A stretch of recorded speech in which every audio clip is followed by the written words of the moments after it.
Isang mapagpalang umaga po sa ating lahat. At purihin po natin ang ating Panginoon. Dakila po siya, O Diyos. Pangyarihan po kayo.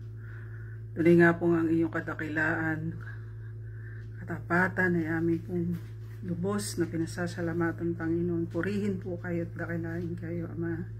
Sa umaga pong ito'y mag-aaral po kami ng inyong mayamang salita. Kayo yung aming itinataas ngayong umaga at patuloy na pasasalamatan, pupurihin at tatakilain at sasambahin sa Espiritu at sa katotohanan. At ang lahat po ng aming gagawin ng pag-aaral ay sa inyo namin ipinagkakatiwala. Hiling namin ang iyong pangunguna at pagsama ng iyong Santong Espiritu. Pagpalain niyo po ang bawat mga nakikipagkatipon ngayong umagang ito sa lugar kung saan sila nangaroon. At tulungan niyo po ako ng inyong lingkod na ang inyong mayamang salita ay patuloy na ilagay sa aking mga labi na mayroong kapangyarihan mula sa inyo. At tulungan niyo po kami sa umagang ito sa pangalan ni Jesus. Amen. At purihin po ang ating Panginoon. Medyo po nagkaroon po ng kaunting at medyo na-late po yung aming pagla-live.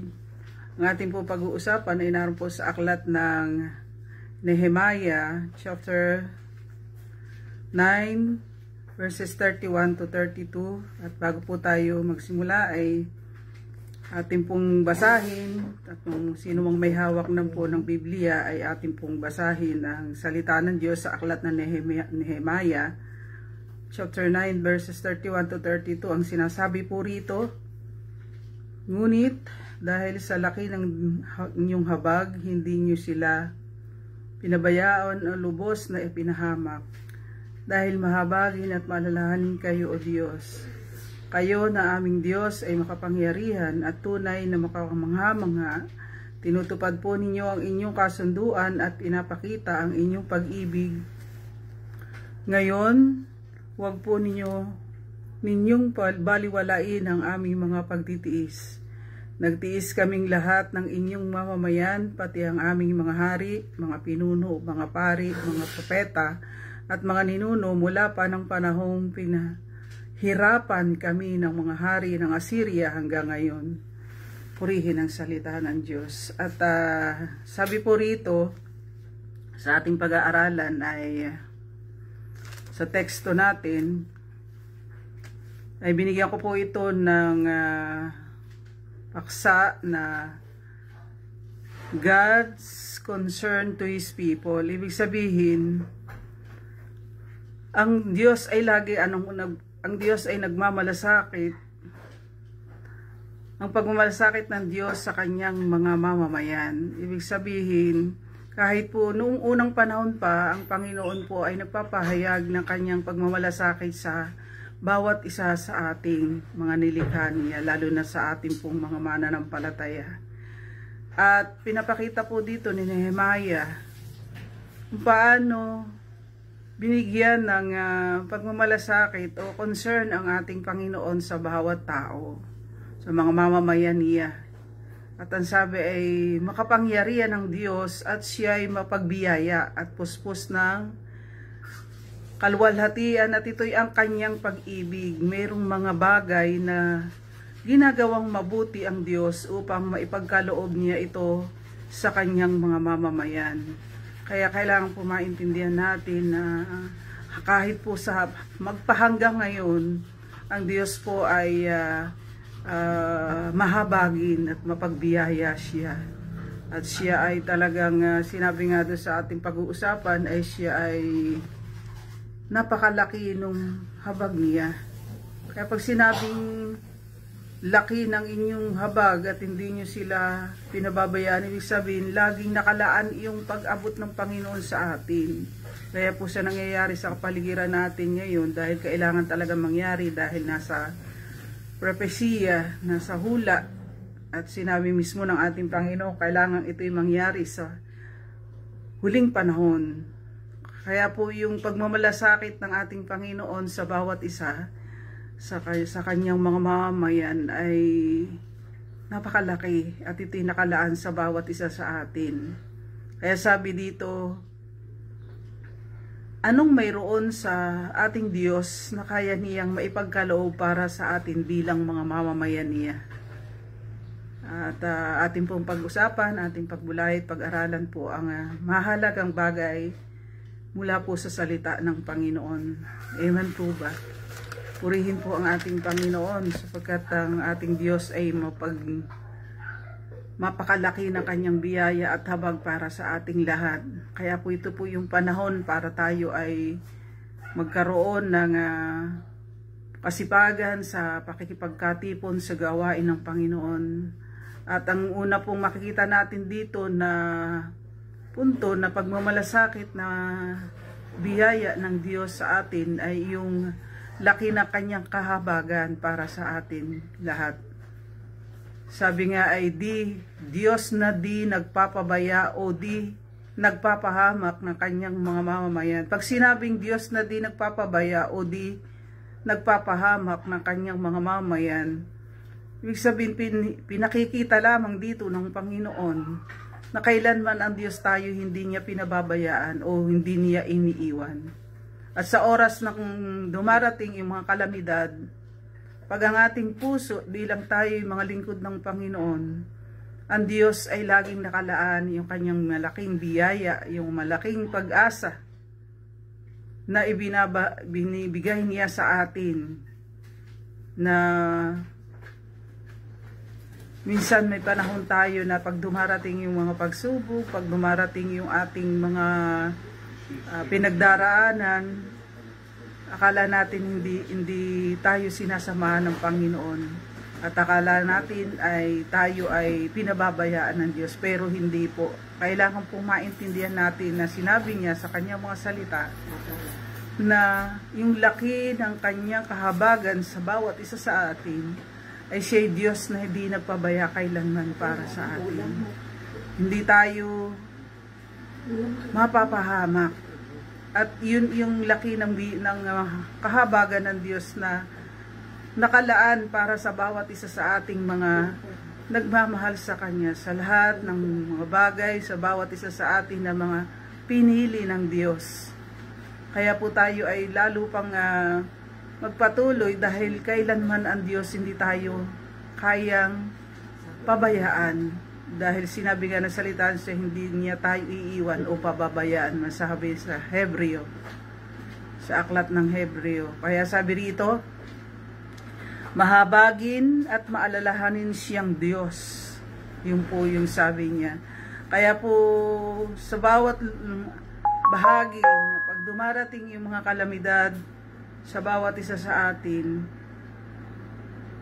mayroong, sabi nga na salita ng Diyos, maraming sakuna na darating, lindol, bagyo, at yung mga lahat na nangaganap at nangyayaring mga pangitain sa banal na kasulatan, ay tayong mga anak ng Diyos na tinuruan na ng Panginoon na kanyang mga salita, ng kanyang katotohanan ay sabi nga ay huwag tayong mag-alala, huwag tayong magkaroon ng takot. At tayo nga ay sabi nung ating isang pastor na narinig ko ay si Pastor Jos Bailon ay ang takot ay hindi tayo tinawag ng Diyos sa pagkatakot. Tinawag tayo sa pamamagitan ng kanyang banal na espiritu. Sabi ng salita ng Diyos. At sinabi po sa aklat ng mga gawa, chapter 17:27, lahat ng ito'y ginawa ng Diyos upang siya'y ating hanapin. Tayo'y kanyang matagpuan. Ang totoo, ang Diyos ay hindi malayo sa atin. Amen po ba? Ang Diyos kailanman hindi siya lumalayo. Tayo po minsan ang parang walang pagpapahalaga sa ating Panginoon. Pero ang Diyos, yung laki ng kahabagan niya, laging ang Diyos ay nakalaan na tayo ay matulungan para mahanap natin ang ating Panginoon. araw-gabi. Ito po ang panahon na talaga tayo ay maglingkod sa Diyos. Yung ating ipagpasalamat, yung pananampalataya nating tinanggap sa ating Panginoon. Kaya sabi ng Acts, verse 17:27, lahat ng ito'y ginawa ng Diyos upang siya ay ating hanapin. Bakit po? Ito po yung tanda na yung mga nangyayari, nagaganap, ay ito yung tanda na talagang malapit na. At ito'y sa huling panahon ay kailangan mangyari.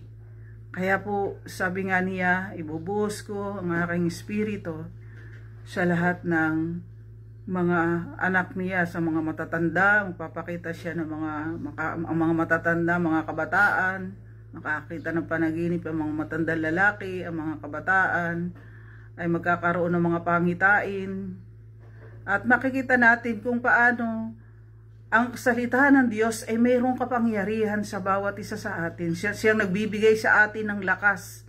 Siya nagbibigay sa atin ng lubos na katatagan at pag-asa. Nasabi dito, kaya ito ay lahat ng ito'y ginagawa ng Diyos upang siya ay ating hanapin. Bakit? Para matutunan nating hanapin ang Diyos araw-gabi. Na doon sa dumarating yung mga bagay na sitwasyon ng ating mga paglilingkod, sa ating mga ministering pinagkatiwala ng Diyos, naroon lagi ang tanging ang nais ng Diyos sa atin. Kaya ito ay nangyayari, ay mahanap natin lagi ay ang ating Panginoon at tayo lumapit sa Kanya. At sabi nga, tayo Kanyang matagpuan. Ang totoo, siya ay Diyos. Ang Diyos na siyang hindi malayo sa atin. Kaya kailanman ng Diyos hindi tayo iniiwan. Ang Diyos ay laging nasa ating puso. Siya ay sa puso natin nananahan. Amen po ba? Kaya ang sabi rito ay talagang ang nais ng Diyos ay hanapin natin siya araw-gabi. At ito po yung panahon na lalo pa tayong gawa sa Panginoon. Hanapin natin kung ano yung kalooban niya. At yung ang nais niya ay lagi tayong makipagtipon. Sabi nga ng pastor nung anniversary noong sa sentro last year, nakita ko po doon pati sa post, na ipalaala ng ating mga kapatid na hindi na ito ang panahon para tayo ay tumigil. Kundi ito yung panahon na lalo pa tayong maglingkod sa Diyos. Lalo pa tayong gawin kung ano yung nais ng Diyos para sa atin. At magkaroon naman talaga tayo ng tunay na malapit na puso sa ating Panginoon. At sabi nga rito, tayo'y Kanyang matatagpuan. At kailangan po maintindihan natin na ang totoo ay siya Diyos na hindi malayo sa atin. Ang Panginoon po ay lagi nating kasama. Hindi tayo niya iniwan o pinabayaan man. Kaya sabi sa awit 145 verses 8 to 9, sabi ni Haring David dito, nung pag siya nanalangin, umaawit sa Panginoon, pinatutuhanan niya na mahabagin, matulungin, banayad sa pagkagalit, sagana sa pagmamahal. Kaya po ang Panginoon ay mahabagin. At ito yung pagkakataon na yung mga nangyayari at nagaganap na kailangan mangyari sa bawat isa. Ito yung panahon pa na talagang may binibigyan pa ng pagkakataon ng mga tao para masumpungan na mabuksan ang puso at isipan, hanapin ang Diyos. Amen po ba? Yun yung laki na kahabagan ng Diyos. Yun yung pagmamalasakit ng Diyos sa Kanyang mga mamamayan. At sabi nga ay mahabagin, matulungin, banayad sa pagkagalit. Kaya yung bahagi, nagkukulang man tayo sa Panginoon, mayroong mga bagay na kahinaan. Sabi nga ni Apostol Pablo, kung sa kailan ako mahina, doon naman ako pinalalakas. Amen po ba? At sagana siya sa pagmamahal. Ganun tayo kamahal ng Diyos. Ganun tayo kamahal. Sabi nga, sagana sa pagmamahal. At ang pagmamahal ng Diyos kailanman ay hindi inilayo para sa atin. Ito'y nananatili. At ano po yung pagmamahal na iyon? Yung buhay ng ating Panginoong Hesus na sinugo ng Ama para sa atin. Yung kanyang masagana na pagmamahal para sa bawat isa sa atin nung tayo ay tubusin sa ating mga kasalanan. Nung tanggapin natin si Jesus bilang Diyos na ating tagapagligtas. Amen po ba? Kaya mabuti at mapagmalasakit sa lahat ng kanyang nilikha. Sabi sa verse 9. Kaya po ang Panginoon ay napakabuti at nagmamalasakit sa lahat ng kanyang mga nilikha. Amen po ba? Kaya po tayo ay lalo pang maglingkod sa Panginoon. Lalo tayong, hindi sabi nga na Pastor Joseph, numarinig ko sa mensahe, hindi lamang iyong pagdalo sa isang linggo, sa isang araw sa pagsamba, kundi lahat ng pagtitipon ay lalo pa tayong magpakasigasig na hanapin natin ang Diyos at pumunta tayo doon sa templo sa bundok ng Diyos at doon natin hanapin ang Panginoon. Doon tayo makipagtipan sa Kanya at para lalo pa tayong maging matatag, lalo tayong lumakas, lalo tayong maging malapit sa Diyos. Amen po ba? Kaya po ang sabi sa Nehemiah 9:17, verse 17, dun sa ating verse 19, Nehemiah chapter 9, madaling magpatawad, mapagbiyaya, at puspos ng kaawaan. At mismong si Nehemiah isa sa nagpapatotoo na ang Diyos ay madaling magpatawad, mapagbiyaya at puspos ng kaawaan. Bakit po? Ang Diyos, pag nakita niya ang puso ng tao na lumalapit sa Kanya, na puspos ng kaawaan ng ating Panginoon at ang Panginoon ay ang pagpapatawad niya ay isa itong napakalaking biyaya para sa atin. Pero pag nakita ng Diyos ang puso ng bawat isa na nagbabalik loob sa Kanya at nagsisisi, ang sabi nga ay madaling magpatawad, mapagbiyaya at puspos ng kaawaan ng ating Panginoon. At banayad sa pagkagalit at sagana sa kahabagan, hindi nagpapabaya. Kailan pa po ay hindi tayo kayang pabayaan ng Diyos. Ang Diyos ay nananatiling mapagbiyaya, mapagpatawad, puspos ng kaawaan.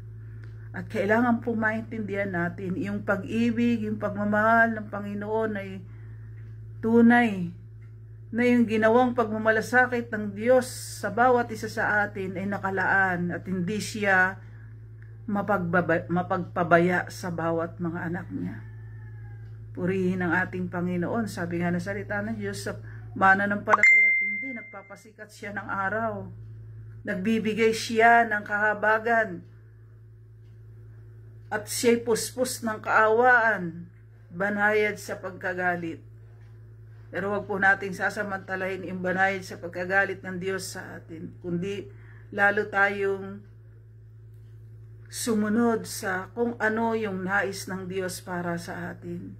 Gawin natin yung pinakang mabuti dahil yung sagana ng kahabagan ng Diyos ay siya nating maranasan araw-gabi. Sapagkat ang lahat ng mga bagay na ginagawa ng Diyos sa atin ay para sa ikabubuti ng bawat isa sa atin. At kailanman hindi niya tayo kayang pabayaan. Laging nakalaan ang pagmamahal ng Diyos, yung kahabagan ng Diyos, yung laki ng kahabagan ng Diyos. At doon natin makikita yung pagmamalasakit ng Diyos sa bawat isa sa atin. Amen po ba? Kaya ang sabi rito sa Exodus chapter 34 verse 26, 34 verse 6, ang sabi niya, dumaan ang Panginoon sa harap niya. Sabi, nung ipapahayag po nung panahon ni Moises, dumaan ang Panginoon sa harap niya. Sinabi, ako ang Panginoon na puspos ng kahabagan at pagpapala. At ito po ay, nung panahon ni Moises, ay ang Panginoon ay talagang Sa harap ni Moises ay siya'y dumaan at sinabi mismo ng Panginoon sa kay Moises, "Ako ang Panginoon na puspos ng kahabagan at pagpapala, sagana sa wagas na pag-ibig at katapatan at banayad sa pagkagalit." Kaya mismo kay Moises, si Moises ay nagpapatunay na ang ating Diyos mismo ang nagsalita sa kanya at mismo si Moises ay ang papatotoo na ang ating Diyos, ang ating Panginoon ay puspos ng kahabagan at mapagpala at pagpapala, sagana sa wagas na pag-ibig at katapatan, banayad sa pagkagalit. Kaya ang Panginoon po ay talagang sa laki ng pag-ibig sa atin ng Panginoon. Yung mga nagaganap ngayon, lalo na tayong magpakalapit sa Diyos. Dahil yung laki ng pagmamalasakit ng Panginoon sa bawat isa sa atin, ay mismo ang Panginoon ang nagsalita kay Moises. At ito po naman na pinatotohanan ni Moises sa bawat mga mamamayan ng ating Panginoon. At hindi lang sa mga mamamayan ng Diyos, kundi sa bawat isa sa atin, dahil tayo din ay isa sa mga mamamayan ng ating Panginoon. Kaya po kailangan po nating maintindihan, mismo ang Panginoon ay ang nagsalita at nagpatunay sa harap ni Moises na puspos ng kaawaan at sagana sa wagas na pag-ibig at katapatan. Kaya po tunay na ang ating Diyos ay napakabuti. Ang ating Diyos ay nananatiling tapat. Kaya po tayo ay lalo pang magkaisa sa pananalangin at lalo pa tayong dumako sa mga taong nangangailangan ng kaligtasan, dahil ito po ay panahon na para ibahagi natin ang pagmamahal at pag-ibig ng Diyos sa pamamagitan ng mga salita ng Panginoon, na ipaunawa sa kanila yung katotohanan na nagmumula sa Panginoon, yung laki ng biyaya at yung pagmamalasakit ng Diyos sa bawat mga mamamayan niya. At tayo po mismo ang gagamitin ng Diyos para sa kanila, lalo na sa mga pamilya natin, sa mga kamag-anak natin, sa mga kaibigan, kasama sa trabaho. Tayo po ang daluyan ng Diyos at daan ng Panginoon para tayo magamit sa kanila. At ito po yung napapanahon na. Kaya yung pagmamalasakit ng Diyos, kung ano yung ginawa na katapatan ng Diyos, na tinanggap natin ang laki ng biyaya ng Diyos, yun po ang napakahalaga at ito'y ibahagi natin sa iba. Na lalo na sa ngayon, marami po na talagang nasa kapahamakan. At sabi ngay sa huling panahon, maraming maglalamig ang pag-ibig ng marami kahit mga mananampalataya. Kaya po ito yung bahagi kung paano tayo magkaisa, makipagtipon sa mga gawain, lalo na tayong mapalapit sa Diyos, upang sa pagbabalik ng Panginoon na walang nakakaalam kung kailan, lagi tayong nakahanda. Lagi tayong alisto, sabi nga doon sa ibang salin ng Biblia. Kaya nga sabi rito, ang sabi ay kaisa mong sa mga bagay sa buhay sa harapan ng Diyos na hindi niya kinalugdan, handa niya tayong patawarin. Pagmalasakitan, puspos ng kahabagan at sagana sa wagas na pag-ibig at katapatan. Kaya sabi dito sa Hebreo, sa number sa bilang, chapter 14 verse 18, hindi magagalitin, mapagpatawad sa lahat ng tao, nagpaparusa sa mga nakahanda, nagkakasala sa ikatlo at ikaapat na henerasyon. Ibig sabihin, ng Panginoon ay hindi magagalitin at mapagpatawad sa lahat ng tao. Kaya po pinapatunayan dito sa aklat ng bilang sa Numbers 14 verse 18 na ang Diyos ay hindi magagalitin, mapagpatawad sa lahat ng tao at hindi nagpaparusa sa mga nagkakasala sa ikatlo o ikaapat na henerasyon. Kaya po, tayo ay magkaisa, ating ibahagi yung pagmamalasakit na ginawa ng Diyos na katapatan sa bawat isa sa atin, at tayo ay lalo pang maglingkod sa Diyos, at yung ating pananampalataya ay lagi nating ilapit sa Panginoon, na ito'y lalo pang lumago, tumibay, upang lalo pa tayong makapaglingkod, magamit ng Diyos, at maibigay natin yung pinakang mabuti na nais ng Diyos ayon sa bawat pagkatawag niya para sa atin. Kaya kailangan po natin maintindihan, pinatutunayan ng Panginoon ang pagmamalasakit sa lahat ng tao. Kaya ang sabi rito, bakit nagpaparusa sa nagkakasala kahit ayaw ng Panginoon na sila'y mapahamak? Bakit po? Dahil pinatutunayan lang ng Panginoon na ayaw ng Diyos na sa lahat ng tao at mga mamamayan nilikha niya ay ang tao'y mapahamak. Doon po natin makikita yung pagmamalasakit ng Diyos sa bawat isa sa atin. Kaya po doon sa pangalawa, makikita natin sa teksto natin, tinutupad niya ang kanyang mga pangako na may pag-ibig. Yung una, yung laki ng kahabagan ng Diyos. Pangalawa, tinutupad niya ang kanyang mga pangako na mayroong pag-ibig, sabi sa verse 32. At ang sabi rito, tunay na makapangyarihan at kamanghamanghang Diyos ang ating Panginoon. Dahil tinutupad ng Panginoon ang kanyang mga pangako ng mayroong pag-ibig. Amen po ba? Kaya ang sabi sa Nehemiah chapter 1 verse 5, tinutupad ng Diyos na may pag-ibig ang kanyang pangako sa mga umiibig sa kanya at tumutupad sa kanyang mga utos. Tingnan po natin. Kaya po tayo huwag basta-basta mangangako, dahil ang Panginoon pag siya nangako ay tinutupad niya ito. At yung pagtupad ng Panginoon, yung pag-ibig niya, ang nakalaan sa mga bakit po? Dahil ibinigay ng Diyos, ng Ama, ang ating Panginoong Hesus sa bawat isa sa atin. At ito yung pangako na kailangang mangyari sa mga umiibig. At ito po ay tinutupad ng Diyos ang pag-ibig niya, yung pangako niya. Para po kanino? Sa mga umiibig sa Kanya. Amen. Kaya po maglaan tayo ng tunay at ibigay natin sa Panginoon yung tunay na pagmamahal.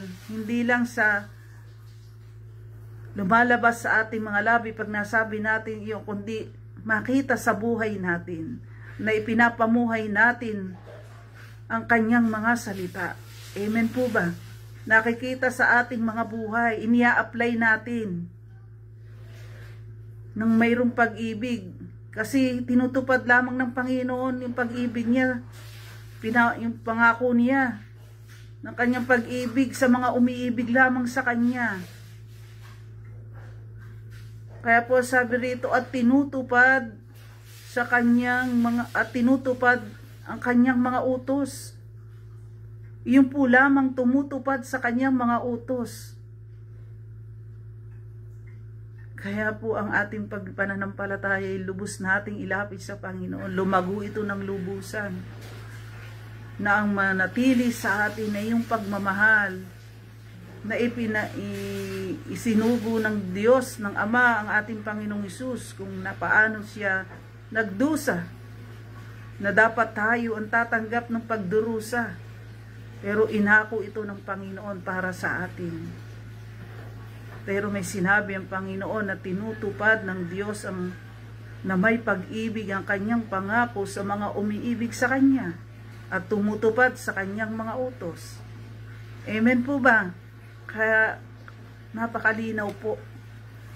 Mismo ang Panginoon na nagsabi niya, sa bawat isa. At sinabi sa Deuteronomio chapter 7:21, huwag masisindak sa kanila sapagkat ang Panginoong Diyos ay nasa gitna mo, dakilang Diyos at kakilakilabot. Bakit po ito'y sinabi ng Panginoon nung panahon sa aklat ng Deuteronomy na huwag masisindak sa kanila? Ibig sabihin, kung may dumating mang mga bagay na nasa kapaligiran natin, huwag tayong masisindak. Ang Panginoong Diyos ay nasa gitna mo. Mayroon tayong tagapagtanggol. Ano man dumating sa ating nasa kapaligiran na gaganap, huwag tayong masisindak. Sapagkat ang Panginoong Diyos ay nasa gitna mo. Yun yung sabi ni Moises. At ito'y sinabi sa kanyang mga mamamayan. At yung binigay na pagpapalakas ng loob sa mga mamamayan ng Diyos nung panahon ni Moises. At sabi rito, huwag masisindak sa kanila sapagkat ang Panginoong Diyos ay nasa gitna mo. Dakilang Diyos at kakilakilabot. Bakit? Ang Diyos natin ay makapangyarihan sa lahat. Siya may kakayahan ng lahat ng bagay para sa lahat ng ating pinagdaraanan na sa kapaligiran natin nangyayari.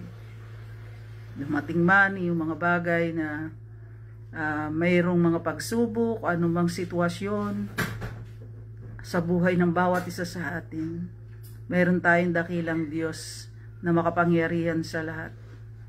Sapagkat ang Diyos ay laging nasa atin. Ang Diyos ay sumasa atin. Amen po ba?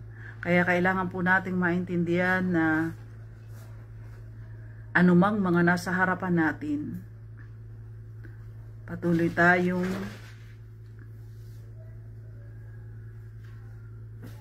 magsipanatili sa makapangyarihan Diyos. Siya ay Diyos na makagagawa ng kamangha-manghang mga bagay sa ating mga buhay. Kaya po, sabi dito sa aklat ni Daniel, chapter 9, verse 4, tapat ang Diyos sa kanyang mga pangako.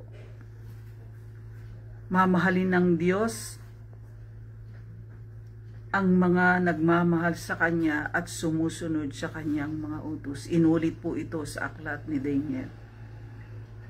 At ang sabi dito, gumawa tayong may pag-ibig sa Panginoon na aayon sa Kanyang kalooban ng may pagsunod sa Kanyang mga utos. Purihin po ang ating Panginoon. At ang sabi po rito sa Deuteronomy 7:9, iisa ang ating Diyos. Matapat, tinutupad ang kanyang mga pangako sa mga salinlahi na nagmamahal at tumutupad sa kanyang mga utos. At ang sabi pa po sa unang Pedro 5:7, anumang ating kabalisahan, ipagkatiwala ang lahat sa Panginoon at tayo kanyang pagmamalasakitan. Amen po ba? Kaya sinabi sa Isaiah 30 verse 18, naghihintay ang Panginoon na lumapit tayo sa Kanya. Kaawaan niya tayo. Makahanda ang Diyos na ipadama ang Kanyang pagmamalasakit.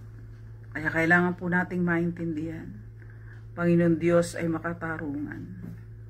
Mapalad ang nagtitiwala sa Kanya. Kaya sabi sa Revelation 21:4 and 5, papahirin niya ang luha sa kanilang mga mata. Wala ng kamatayan, kalungkutan, iyakan, o sa sakit sapagkat lumipas na ang dating kalagayan. At sabi sa verse 5, at sinabi na nakaupo sa trono, binabago ko na ngayon ang lahat ng bagay. At sinabi niya sa akin, isulat mo ang sinasabi ko dahil totoo ito at maaasahan. Kaya po kailangan po nating maintindihan, dati nating mga kalagayan ay lumipas na. Binago na ng lahat ng ating Panginoon. Sa piling ng ating Panginoon, papahirin niya ang mga luha sa ating mga mata at wala ng kamatay at kalungkutan, iyakan o sakit. Pangako po ito ng Panginoon sa bawat isa sa atin. Kaya po, pangawakan natin yung mga pangako ng Diyos sa Kanyang mga salita. At patuloy tayong maglingkod at patuloy tayong ipanalangin natin ang bawat isa ng pinanampalataya nating tinanggap galing sa Panginoon. ay lalo pa itong lumago sa ating mga puso. Upang sa ganun, laging ang Diyos ay nariyan at handa tayong pagmalasakitan. Handa tayong abutin. Handa tayong ilagay sa pinakang mabuti na kalalagayan na inihahanda niya para sa atin. Kaya po ito na yung panahon na tayo ay lubos na ibigay natin sa Diyos yung pinakang mabuti, kung paano yung higit na ibinigay yung kanyang pagmamahal at pagmamalasakit sa bawat isa sa atin. Yung pinakamabuting pagmamahal ng higit na ibinigay ng Diyos para sa atin, na inilaan yung kahabagan, yung laki ng kanyang habag, at yung mga pangako ng Diyos na tinupad niya sa mga taong nagmamahal sa Kanya, tumutupad sa Kanya mga utos. Kaya purihin po natin ang ating Panginoon sa umagang ito. Nagpapasalamat po ako at sino man po na naabot ng mensahe na ito, kung paano tayo laging ilalaan ng Diyos yung laki ng Kanyang pag-ibig at yung pagtupad ng Panginoon na mayroong pag-ibig sa mga umiibig sa Kanya, tumutupad sa Kanyang mga utos. Narito kami, Panginoon, nagpapasalamat ng lubusan sa inyo. Tulungan niyo po kaming pakabanalin araw-gabi ng aming mga pananampalataya. Samahan niyo po kami ng kapangyarihan ng inyong Santong Espiritu. Pangmalabos ang pagmamahal ninyo ng higit na binigay niyo po tinilaan sa amin ang pagmamalasakit ninyo, O Diyos. Araw-gabi ay laging nakalaan sa amin. Ay ito po, Panginoon, ay lubos naming ipinagpapasalamat na may mataas na pagdakilha sa inyo. Dahil kayo nag-iisang Diyos. Walang ibang Diyos maliban sa inyo. Salamat po sa pagmamalasakit na ginagawa niyo araw-gabi para sa amin.